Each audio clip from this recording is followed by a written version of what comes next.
वो भी जरा इसको ध्यान से सुनेंगे। किसी का घर जंगल में हो, हर 2-4 दिन में नाग महाराज दर्शन दे देते हो, ऐसा खतरा रहता हो या काल सर्पदोष का खतरा रहता हो, तो उनसे निवेदन है अपने घर के दरवाजे पर कुछ मत कीजिए आप, केवल आसक्त मुनि की आन, बस इतना लिख दो आप। शिव पुराण कहती है आसक्त मुनि की आन, जिनने तुमको बचाया है यज्ञ में भस्म होने से, तुमको उनकी सौगंध है, हमारे घर के दरवाजे में मत आइएगा, हम प्रार्थना करते हैं और हमारी रक्षा कीजिएगा, इसीलिए उनको माना जाता है। और आसक्त मुनि की आन अगर दरवाजे पर लिखा हुआ है, आपने कागज पे ही लिख दो, केवल कलम से, कोई बात नहीं, आपने लिख दिया आसक्त मुनि की आन, तो उससे क्या होगा, उस दरवाजे को देखकर नाग अगर कभी निकलेंगे भी तो समझ जाएंगे कि भाई इस पे कवच लगा हुआ है, यहाँ अंदर जाना, जैसे वो बैरिकेड रहता है ना, प्रतिबंधित क्षेत्र, यहाँ अंदर आना मना है, यह आसक्त मुनि की आन है नागों के लिए, यहाँ अंदर आना मना है, सम्मान के साथ। लेकिन कि यहाँ अंदर आना मतलब ये कि हम सम्मान तो करते हैं, लेकिन नाग पंचमी पे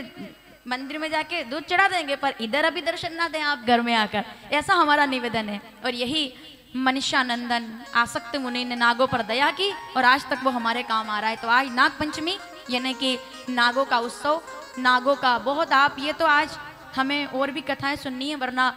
मनुष्य और नाग प्राणी मात्र, आप किसी भी देवता को देख लीजिए, नाग के बिना कोई भी देवता आपको नजर नहीं आएंगे। गणेश जी महाराज के भी भुजा पर आपको नाग महाराज लिपटे हुए नजर आएंगे। आप भैरव महाराज का दर्शन करते हैं अगर, तो भैरव महाराज के डमरू पर भी नाग महाराज लिपटे हुए नजर आते हैं। यानी कि जिन लोगों के घर में प्रेत पीड़ा होती है, जिन लोगों के घर में परिवार में प्रेत पीड़ा होती है, या किसी प्रकार का ऐसा हम देखते हैं ना कि लगता है हमें कि शरीर के अंदर भारीपन जैसा, कभी ऐसा जब होता है तो उन लोगों को भैरव महाराज की पूजा करनी चाहिए उस स्वरूप में, क्योंकि भैरव महाराज की पूजा करने से प्रेत बाधा दूर होती है। यह शिव पुराण कहती है, इतना महत्व है शिव पुराण का। बहुत बातें हम लोग सुनने वाले हैं। तो आज नाग पंचमी के इस अवसर पर ये सब मैंने इसलिए आपसे कहा ताकि आप भी जान सके आज का महत्व। और सबसे, अब ये तो सामान्य बात हो गई, अब जो साधक लोग पंडाल में बैठे हैं मैं उनको बता दूं, सर्पनी कुंडली यानी कि ईड़ा सुषुम्ना, हम जिन नाड़ियों से बंधे हुए हैं ना, ऐसा वो सर्पिनी नाड़ी जब